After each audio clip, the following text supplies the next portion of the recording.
कहानी की शुरुआत में रिचर्ड नाम का आदमी बताता है कि जापान में हिमिको नाम की एक रानी हुआ करती थी जो ब्लैक मैजिक करके किसी को भी छूकर मार या फिर जिंदा भी कर देती थी। इसलिए कुछ लोगों ने मिलकर उसे जापान के एक आइलैंड में कैद कर दिया था, पर तब से कुछ लोगों का कहना था कि वो अभी भी जिंदा है। इसलिए रिचर्ड हिमिको के बारे में पता लगाने उस जगह पर चला गया था, जिससे रिचर्ड की बेटी लारा अकेली हो गई थी। इसके बाद हमें 7 साल बाद दिखाया जाता है, जहां हम लारा को एक क्लब में मार्शल आर्ट सीखते हुए देखते हैं। खैर लारा जैसे ही अपना मैच खत्म करती है तब क्लब का ऑनर उससे फीस मांगने लगता है, पर लारा की फाइनेंशियल कंडीशन ठीक नहीं होती, इसलिए वो बाइक कुरियर का काम करके पैसा कमाती है। इसके बाद लारा अपने ऑफिस जाती है, जहां उसके फ्रेंड्स उसे फॉक्स रेस के बारे में बताते हैं कि इस शहर में एक साइकिल रेस होने वाली है, जिसमें एक रेसर फॉक्स को अपनी साइकिल पर रखेगा और बाकी रेसर उसे पकड़ने के लिए उसका पीछा करेंगे। अगर कोई भी रेसर उस फॉक्स को नहीं पकड़ पाया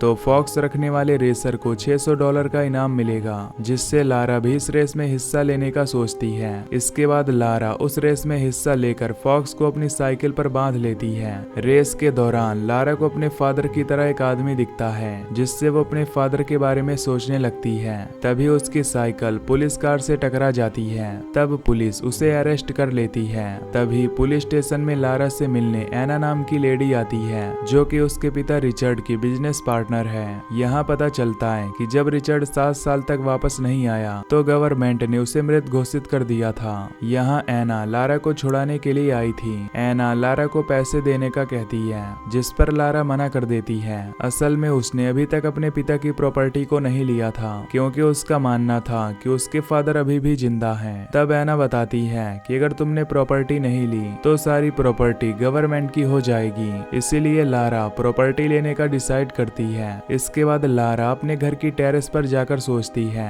कि जब उसके फादर उसे छोड़कर जा रहे थे तब फादर ने उसे उसकी माँ का एक लॉकेट दिया था और कहा था कि वो जल्दी वापस आ जाएंगे। अगली सुबह लारा अपने फादर की कंपनी में जाकर प्रॉपर्टी पेपर पर साइन करती है। तभी लॉयर उसे एक पजल बॉक्स देता है, जो कि रिचर्ड ने उसके लिए छोड़ा था। लारा उस पजल को सॉल्व करती है तो उसमें उसे अपने फादर के साथ वाली एक फोटो मिलती है। साथ ही उस बॉक्स में एक चाबी के साथ एक नोट होता है, जिसमें उसके फादर के आखिरी सफर के पहले लेटर के बारे में लिखा था। इसलिए वो सीधा क्रॉफ्ट मैनर पर जाकर अपने फादर की कब्र के पास जाती है, जो कि उसके फादर का आखिरी सफर था। तब लारा उस नोट के अकॉर्डिंग अपने फादर के नाम के पहले लेटर को दबाती है, जिससे एक लॉक बाहर आता है। फिर लारा उस चाबी से उस लॉक को खोलती है, जिससे एक गेट ओपन होता है। फिर अंदर जाकर वो देखती है कि ये रिचर्ड का सीक्रेट ऑफिस है। यहाँ उसे कई नकली पासपोर्ट और एक पुराना वीडियो कैमरा मिलता है, जिसमें रिचर्ड ने लारा के लिए एक मैसेज छोड़ा था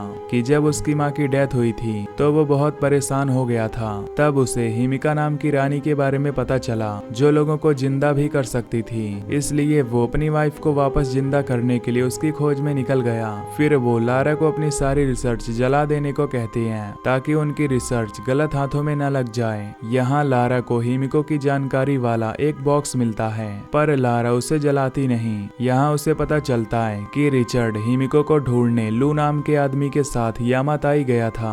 इसलिए लारा अपने फादर को खोजने यामाताई जाने का डिसाइड करती है, लेकिन उसके पास वहाँ जाने के पैसे नहीं थे, क्योंकि उसने अभी तक रिचर्ड की प्रॉपर्टी पेपर पर साइन नहीं किया था। खैर लारा पैसों के लिए अपनी माँ का लॉकेट गिरवी रखती है और लू की तलाश करने के लिए हांगकांग निकल जाती है, जहाँ कुछ लड़के उसकी मदद करने के बहाने उसका बैग चुरा कर भाग जाते हैं। पर लारा उन्हें पकड़कर अपना बैग वापस ले लेती है, पर वो लड़के लारा को चाकू दिखाते हैं, जिससे डरकर लारा भागने लगती है और लू के शिप तक पहुंच जाती है, जहां शिप से लू बाहर आता है और उन लड़कों को डराने के लिए अपनी गन से फायर करता है। इसके बाद लारा लू से अपने फादर के बारे में पूछती है और उसे रिचर्ड के ऑफिस में मिले एक कागज को दिखाती है, जिस पर लू का नाम लिखा हुआ था। तब लू बताता है कि मेरे फादर का नाम भी लू था, जो कि अभी तक उस आइलैंड से वापस नहीं आए हैं। लारा उसे बताती है कि उन दोनों के फादर यामाताई की ओर गए थे। तभी लू उसे वार्निंग देता है कि ये आइलैंड बहुत खतरनाक है, इसलिए मैं वहां नहीं जाऊंगा।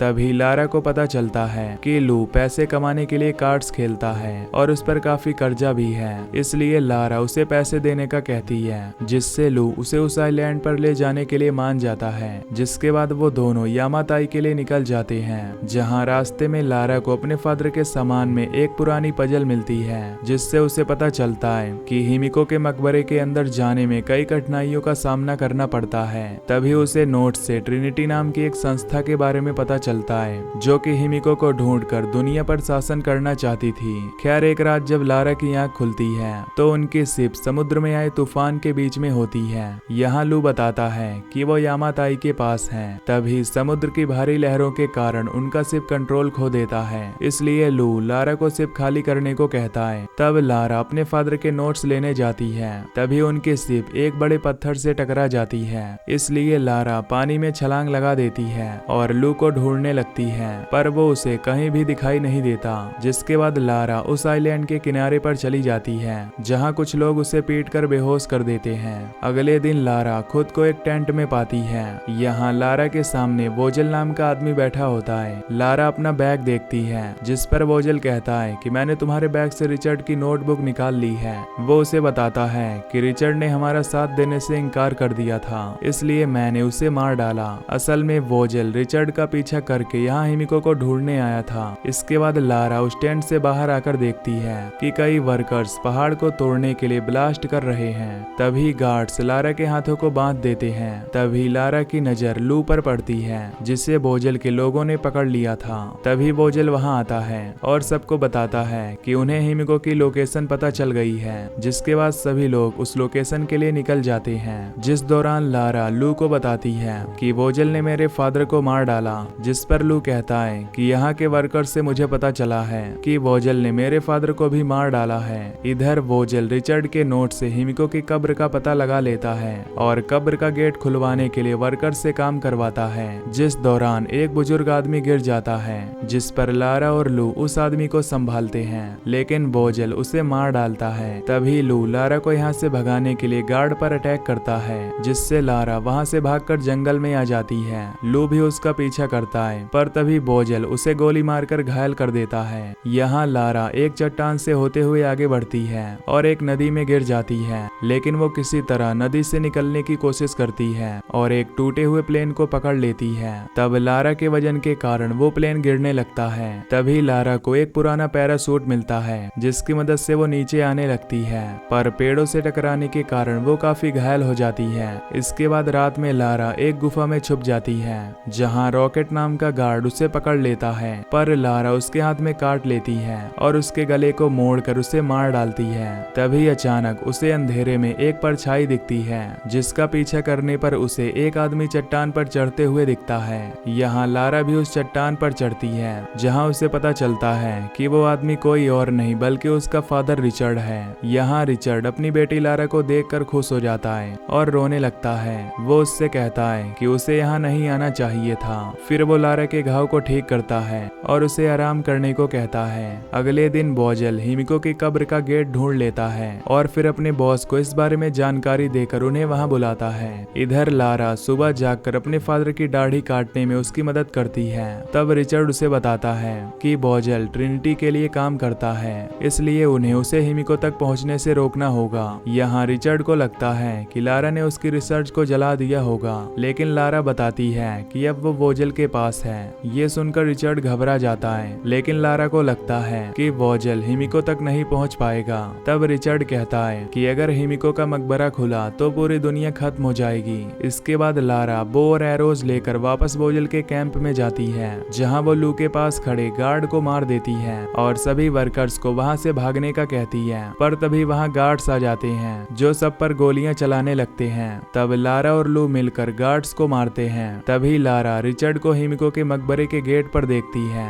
तभी वोजल वहाँ आकर रिचर्ड को पकड़ लेता है और उससे गेट को खोलने को कहता है, जिस पर रिचर्ड बताता है कि इसे खोलने पर सब लोग मारे जाएंगे। तब वोजल अपने गार्ड से रिचर्ड को मारने का कहता है, पर तभी लारा वहाँ आकर उस गार्ड को मार देती है, जिससे वोजल रिचर्ड के ऊपर गन पॉइंट कर देता है और लारा को गेट ओपन करने को कहता है। तब लारा उस पुरानी पजल को याद करके गेट को ओपन करती है। तभी अचानक से दरवाजा नीचे गिर जाता है, जिसके बाद उस मकबरे में लारा, रिचर्ड, वोजल और उसकी टीम अंदर जाती है। तभी लारा एक ट्रिगर पर कदम रख देती है, जिससे फ्लोर से भाले बाहर निकलने लगते हैं और एक गार्ड की मौत हो जाती है। इसके बाद वो सभी एक खाई तक पहुंचते हैं, जहां जहाँ बहुत सारे स्केलेटन पड़े हुए थे। यहाँ से दूसरी ओर जाने के लिए वो एक सीढ़ी लगाते हैं। तभी एक गार्ड दूसरे ट्रिगर पर कदम रख देता है, जिससे वहाँ के सभी गेट पत्थर से लॉक हो जाते हैं। तभी अचानक फ्लोर गिरने लगता है, लेकिन लारा और बाकी लोग किसी तरह बच जाते हैं। इसके बाद लारा गेट खोलने के लिए प्रेयर व्हील्स का यूज चाबियों के रूप में करने का सोचती है, पर तभी अचानक लारा के नीचे की फ्लोर गिर जाती है, लेकिन लारा उस दरवाजे को पकड़कर बच जाती है। जिसके बाद लारा एक पहेली को याद करती है और बताती है कि हरे रंग का व्हील बनाने के लिए उन्हें पीले और नीले रंग के व्हील्स को मिलाना होगा, क्योंकि हरा रंग आजादी का रंग होता है। जैसे ही लारा उस हरे रंग के व्हील को गेट पर लगाती है तो वो गेट खुल जाता है। इस गेट के अंदर हिमिको की दासियों की कब्रें होती हैं। आगे जाकर वो सभी हिमिको के कॉफिन तक पहुंच जाते हैं। तब रिचर्ड वोजेल को कॉफिन न खोलने के लिए कहता है, लेकिन तभी गार्ड्स उस कॉफिन को खोल देते हैं, जिसके अंदर उन्हें हिमिको की लाश दिखाई देती है, जो कि अभी तक ठीक होती है, लेकिन अचानक से उसका शरीर सड़ने लगता है। तब लारा मकबरे में लगी हिमिको की पेंटिंग्स देखकर समझ जाती है कि हिमिको कोई डीमन नहीं थी। अब लारा फिर से उस पजल को याद करती है, जिससे उसे पता चलता है कि हिमिको कोई ब्लैक मैजिक नहीं करती थी, बल्कि उसे एक ऐसी बीमारी थी जिससे उसके छूने से लोग मर जाते थे। इसलिए हिमिको ने दुनिया की रक्षा के लिए खुद का बलिदान कर दिया था।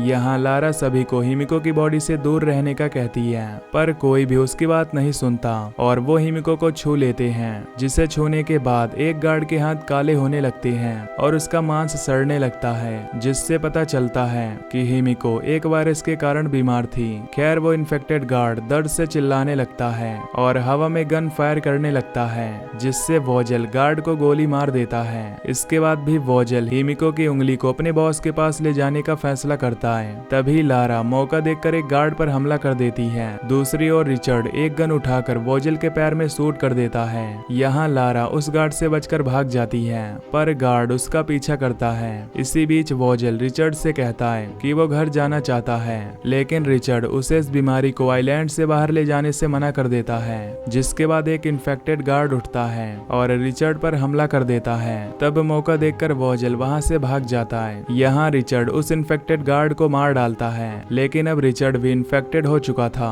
दूसरी तरफ लारा हिमिको की दासियों की कब्रों के अंदर छिप जाती है, लेकिन हड्डियों की आवाज से गार्ड उसे ढूंढ लेता है, पर तभी वो फ्लोर टूट जाता है और वो दोनों नीचे गिर जाते हैं। जहाँ लारा एक दूसरे रूम में पहुंच जाती है। इस जगह पर वो जानबूझकर एक ट्रिगर पर कदम रख देती है। तब दीवार से नुकीले हथियार निकलते हैं, जिनसे बचे हुए गार्ड्स की भी मौत हो जाती है। इसके बाद लारा रिचर्ड के पास जाती है, पर रिचर्ड इन्फेक्टेड होने के कारण उसे दूर रहने का कहता है। साथ ही वो हिमिको की कब्र को ब्लास्ट करने का कहकर उसे वोजेल को रोकने को कहता है। तब लारा रोते हुए अपने फादर को अलविदा कहती है। यहाँ वोजेल खाई को पार कर रहा होता है। तभी लारा उसे रोकने के लिए सीढ़ी पर चढ़ जाती है और उसे दूसरी साइड फेंक देती है, जिससे वोजेल गुस्से में आकर लारा को मारने लगता है, लेकिन लारा अपनी स्किल से उसकी गर्दन पकड़ लेती है। जिसके बाद लारा उस सीढ़ी को खाई में गिरा देती है। इसी दौरान रिचर्ड उस जगह को ब्लास्ट कर देता है, जिससे वोजेल डिस्ट्रैक्ट हो जाता है। तब मौका देखकर लारा वोजेल पर वार करती है और उसके मुंह में हिमिको की उंगली डालकर उसे नीचे खाई में फेंक देती है। अब क्योंकि ये पूरी जगह ब्लास्ट होने वाली थी,